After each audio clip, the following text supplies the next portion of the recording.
Fontaine, economista. ¿Cómo estás, Paul? Bienvenido, buenos días. Muy bien, muchas gracias por la invitación.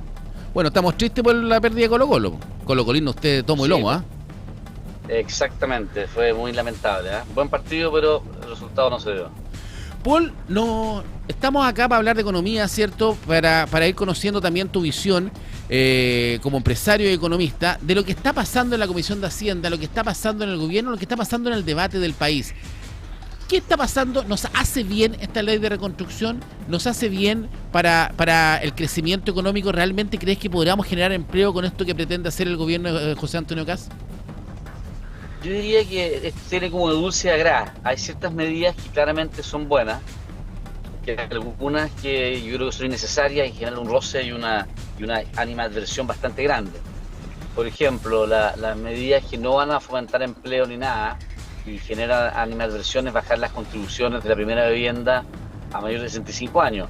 Eso claramente nos reactiva la economía y lo que hace es básicamente redistribuye riqueza y le quita fondos a los municipios, con lo cual puede ser bastante controvertido. Entonces esa medida es compleja.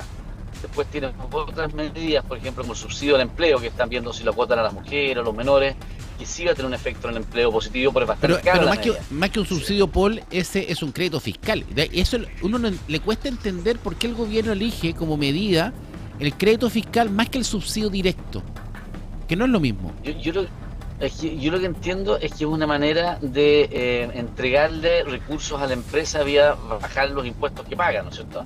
Por eso se refiere con crédito, ¿no? No es que sea un crédito en el sentido de un préstamo. Exacto. Entonces en el fondo, claro, si la empresa tiene pérdidas no le va a servir, pero para la empresa que está ganando plata le va a generar. Pero esa medida en particular, yo creo que van a ser bastante acotados los resultados y no creo que tenga tampoco el resultado esperado. Entonces esa medida es de la que estamos hablando que es intermedia.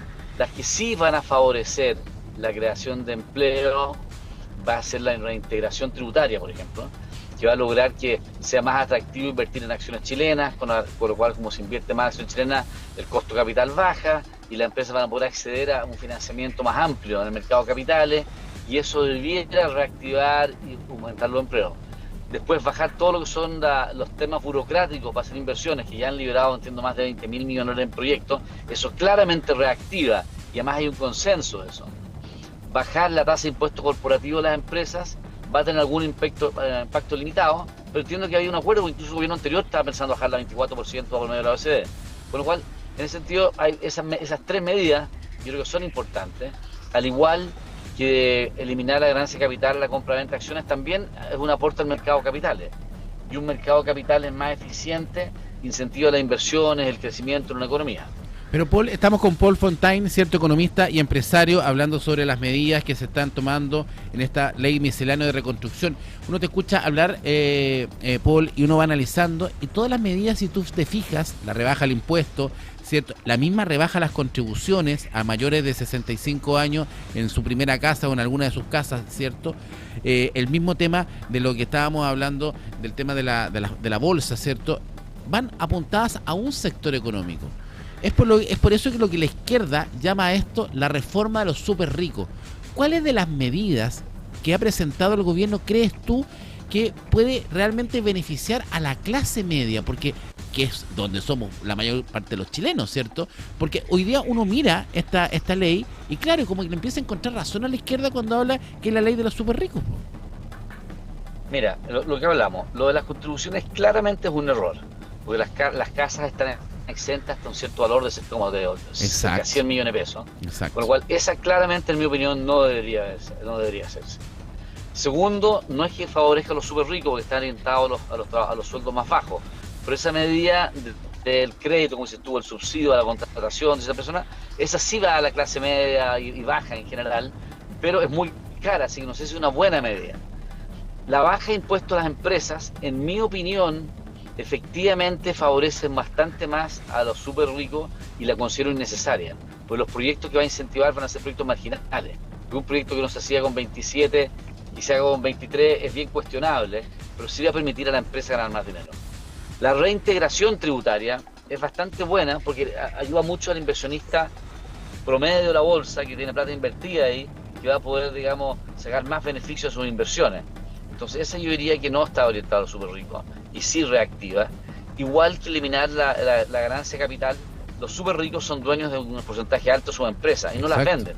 Los que venden son los que dices tú, es más la clase media, las que van entrando, variando. Entonces eso diría yo que es bastante buena medida. Una de las medidas que uno podía ver que a la clase media le pudiese beneficiar era el tema del acceso a la vivienda. O sea, cuando hablamos que tenemos 100.000 viviendas en stock solamente en la zona centro del país, donde no estamos construyendo nuevas casas ni tampoco nuevos departamentos, podríamos decir, pucha, aquí está la clase media. La gran aspiración de la clase media es tener su casa, es tener su vivienda. Pero la rebaja del IVA tampoco nos garantiza que la clase media pueda acceder a esa vivienda, porque en el fondo hoy día lo que más falta es el pie. ¿Es muy caro una medida para el gobierno, por ejemplo, del pie cero? Mira, tocaste un punto muy relevante, porque efectivamente hay dos temas ahí. Uno es flexibilizar las normas para los permisos y para construcción en altura, que para nuevos edificios va a producir una baja de precio, que es buena, pero eso es a largo plazo, ¿no es cierto? Construir un edificio demora 2 o 3 años. Exacto. Pero la medida inmediata que tú dices de bajar el IVA, no la encuentro una buena medida, porque no reactiva el empleo, porque la empresa ya son en 12 meses y ya está todo construido.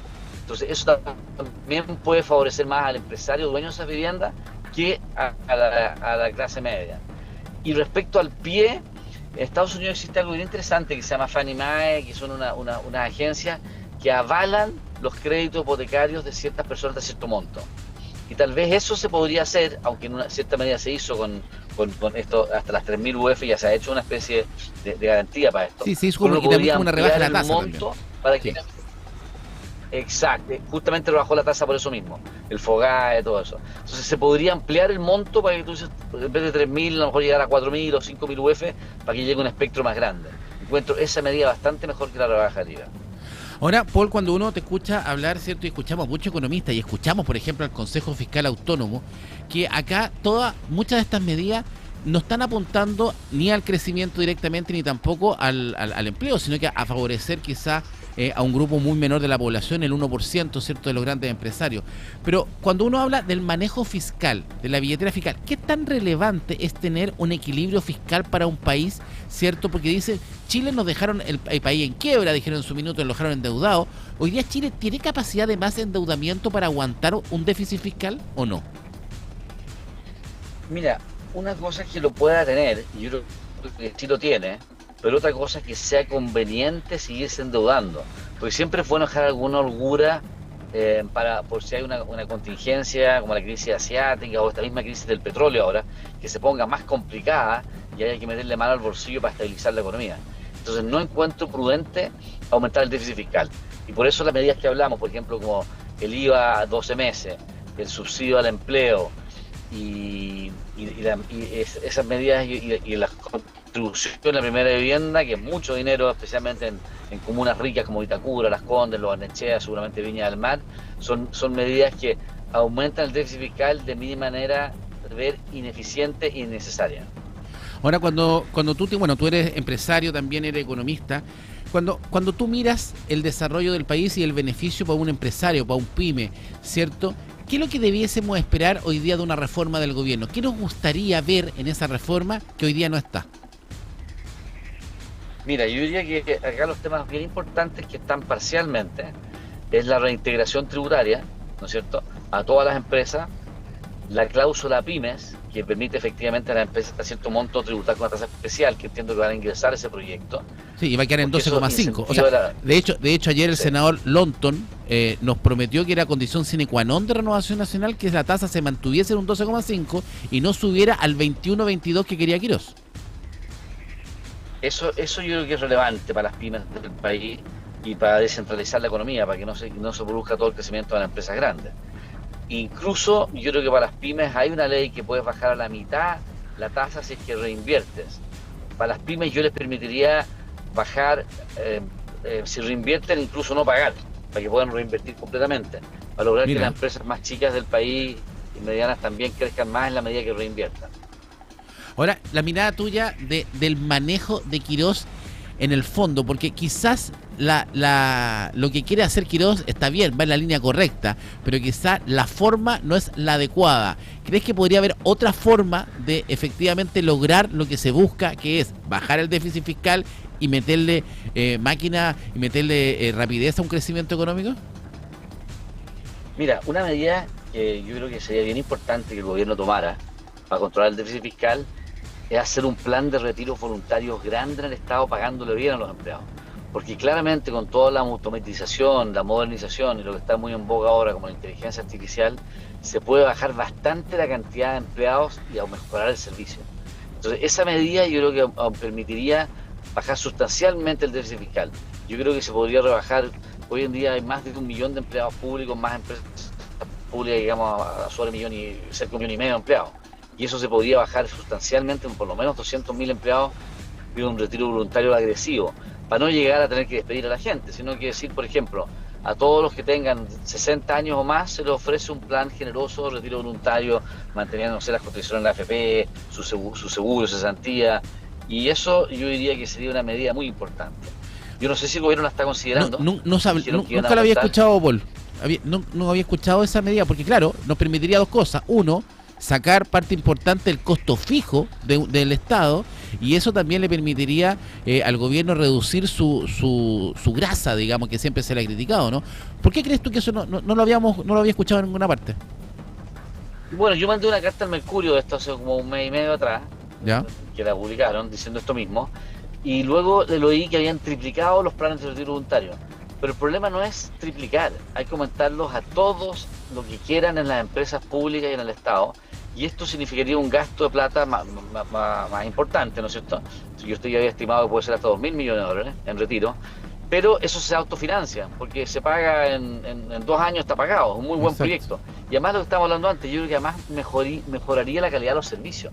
Muchas veces hay empleados públicos, bueno, las licencias médicas se no topo, están con licencias, no trabajan, o sea, sobra mucho personal que no produce. Y además este personal podría irse a otros trabajos productivos en la economía, porque mucha de esta gente sí tiene la capacidad para emprender, para hacer algo distinto. Claro, y perfectamente podría ser una nueva pyme y nuevamente reinventarse. Paul Fontaine, economista y empresario, muchas gracias por este contacto, Paul. Vamos a estar en línea para ir avanzando y analizando la situación económica de nuestro país desde la óptica tuya, ¿cierto? De la óptica de un empresario economista que también nos ayuda a poder entender cómo funciona Chile. Gracias, Paul. Muchas gracias. Hasta luego. Hasta luego. Paul Fontaine, economista y empresario, ¿cierto? Con nosotros. Interesante la medida. Ojo, no habíamos escuchado una medida interesante de esta medida, de esta forma. Reduzcamos el tamaño del Estado, ¿cierto? Teníamos nuestro economista de la Universidad de Finisterra, ¿se acuerda? Que también nos hablaba de decir que teníamos que reducir el tamaño del Estado y que el gobierno debiese poder proponer algo así. Un plan de retiro voluntario, ¿por qué no?